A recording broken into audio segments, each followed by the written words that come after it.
শীতে হাসপাতালগুলোতে বাড়ছে ঠান্ডাজনিত রোগী। রাজশাহী থেকে যুক্ত হচ্ছেন মতিউর মুর্তজা। মুর্তজা, হাসপাতালের রোগী কেমন দেখছেন এই মুহূর্তে জানাবেন। মাহমুদামণি, রাজশাহী মেডিকেল কলেজ হাসপাতালে ঠান্ডাজনিত রোগীর চাপ বাড়ছে। বিশেষ করে শিশু এবং যারা বৃদ্ধ রয়েছেন তারা বেশি আক্রান্ত হয়ে হাসপাতালে ভর্তি হচ্ছেন। হাসপাতালে 10 নম্বর শিশু ওয়ার্ডে 40 বেডের জায়গায় প্রায় দ্বিগুণ রোগী ভর্তি থাকছে। ফলে কিন্তু হাসপাতালের বেডে জায়গা হচ্ছে না। মেঝে এবং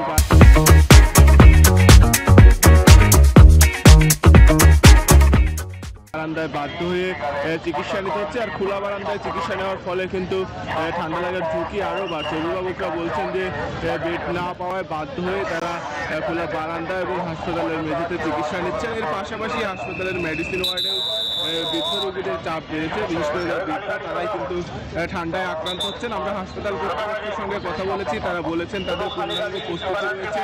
সেই সব ওয়ার্ডগুলোতে নার্স এবং ডাক্তারের সংখ্যা বৃদ্ধি করা হয়েছে। পাশাপাশি চিকিৎসা সরঞ্জামও প্রস্তুত রয়েছে। আর তারা বিশেষজ্ঞ রয়েছেন, তারা বলছেন যে তীব্র ঠান্ডা শিশু এবং যারা বৃদ্ধ রয়েছেন তাদেরকে সতর্ক অবস্থায় রাখতে হবে, যেন কোনোভাবে ঠান্ডা না লাগে সেই বিষয়ে অভিভাবকদের সজাগ থাকতে হবে। এই ছিল রাজশাহী থেকে সর্বশেষ মাহমুদ আমাদের। মুর্তজা, আপনাকে ধন্যবাদ।